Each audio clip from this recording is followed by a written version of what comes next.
La liberté est absolue actualité deuxième week-end de juin 2026. Quelles sont mes dernières réflexions sur l'actualité? Je n'entends ni vois beaucoup d'informations sur la guerre entre les États-Unis, Israël et l'Iran ces derniers temps, si ce n'est que le coût des combustibles fossiles, de l'énergie et d'autres biens essentiels est désormais nettement plus élevé, ou le sera bientôt qu'avant cette guerre.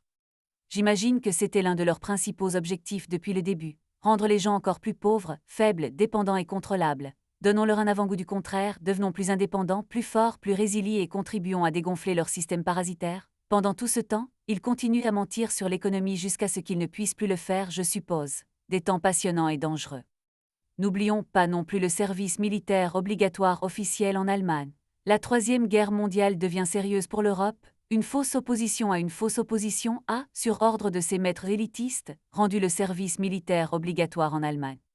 La Troisième Guerre mondiale pourrait bien être leur ultime manœuvre dans leur système financier de type Ponzi, fondé sur la tromperie et aujourd'hui en déclin. Protégeons nos enfants. À propos de leur système de Ponzi, il semble que les prix des actifs aient du mal à suivre l'inflation des prix dans la vie quotidienne, tandis qu'ils continuent à mentir sur l'État corrompu, gaspilleur, contre-productif, appauvrissant, destructeur, mauvais et en constante détérioration du système économique, gouvernemental et financier.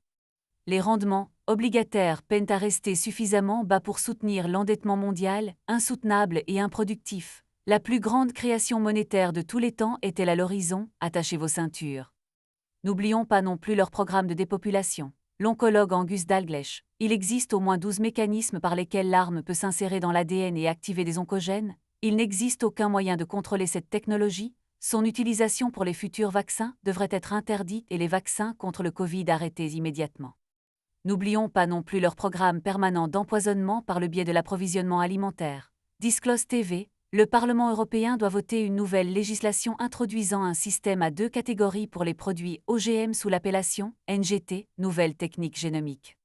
Les produits finaux, NGT en étant plus soumis à un étiquetage OGM obligatoire, celui-ci pouvant être perçu négativement et entraîner une acceptation limitée par les consommateurs.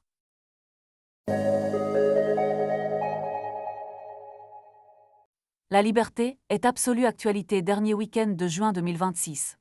Parce que je suis personnellement impliqué dans cette affaire et profondément indigné par celle-ci, ce bulletin d'information sera exclusivement consacré à ce sujet. De Liege assure le transport en bus en Flandre, sous la supervision du gouvernement flamand et largement financé par les deniers publics. Mon fils de 12 ans possède un abonnement annuel nominatif prépayé valable qu'il utilise chaque jour pour se rendre à l'école et en revenir. Cet abonnement lui donne en principe le droit de voyager sur n'importe quel bus de Liege à tout moment pendant toute sa période de validité. Les législateurs, les dirigeants et le personnel opérationnel concernés ont instauré un système dans lequel des amendes sont systématiquement infligées lors de contrôles ciblés, même lorsqu'un voyageur est titulaire d'un abonnement valable, si cet abonnement n'a pas été correctement enregistré par un scanner jaune lors de la montée dans le bus. C'est ainsi que mon fils de 12 ans a récemment reçu une amende de 24 € et une autre de 60 €. Je démontrerai, de manière convaincante, que ces protocoles imposés par les autorités publiques ainsi que ces amendes systématiques constituent des crimes contre la population flamande. Un bus est équipé de 2 scanners jaunes destinés à valider les titres de transport délivrés par De Liege. L'un se trouve à l'avant, à côté du chauffeur, et l'autre près de la porte centrale. Le bus est également équipé de scanners blancs permettant le paiement par carte bancaire. Un fraudeur peut presque toujours monter dans le bus sans scanner quoi que ce soit et sans que le chauffeur ne lui demande un titre de transport. Il lui suffit d'emprunter la porte centrale, voire même la porte avant, puis de passer devant le chauffeur, qui ne demande presque jamais à voir un ticket. J'apporterai des preuves détaillées de cette pratique dans de prochains bulletins d'information.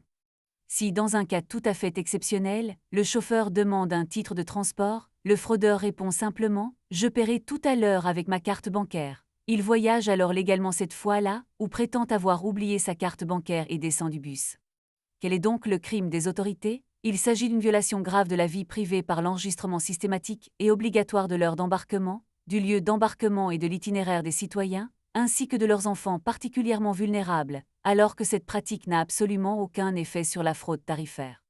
Le deuxième crime, lors d'un contrôle ciblé, l'inspecteur scanne l'abonnement que mon fils, comme toujours, avait en sa possession lors des 2 contrôles. La tablette de l'inspecteur peut alors constater qu'il s'agit d'un titre de transport valable, utilisable en principe dans n'importe quel bus à tout moment, et qui a été intégralement payé longtemps à l'avance. Le simple fait que les autorités infligent systématiquement des amendes, alors même qu'elles constatent immédiatement que le voyageur est en possession d'un titre de transport valable, constitue manifestement un crime contre des familles flamandes et contre leurs enfants.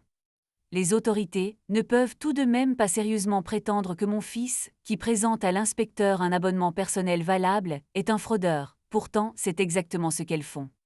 Paka Small.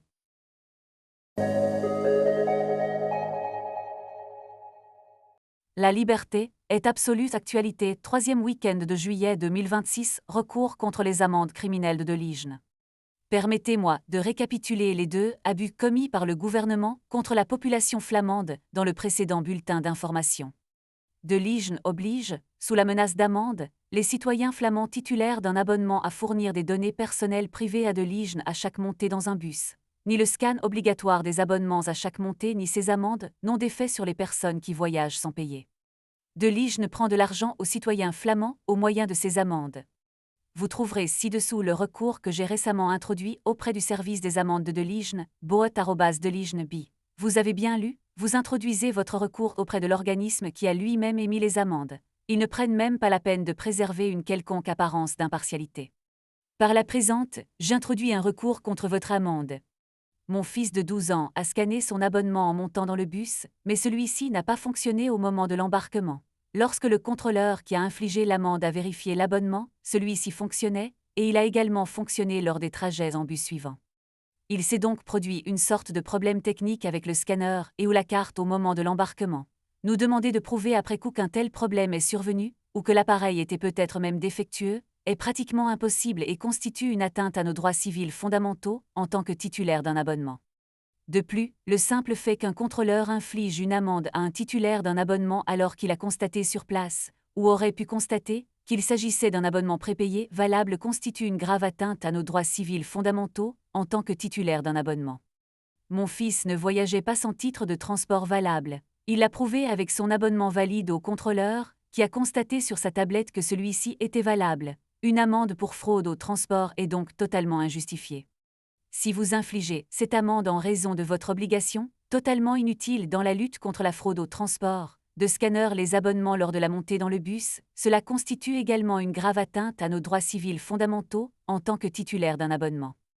Le scan des abonnements lors de la montée dans le bus n'a aucun effet sur les personnes qui voyagent sans payer. Je vous prie de fournir vos preuves démontrant le contraire. Je démontrerai très facilement le caractère erroné de votre argumentation.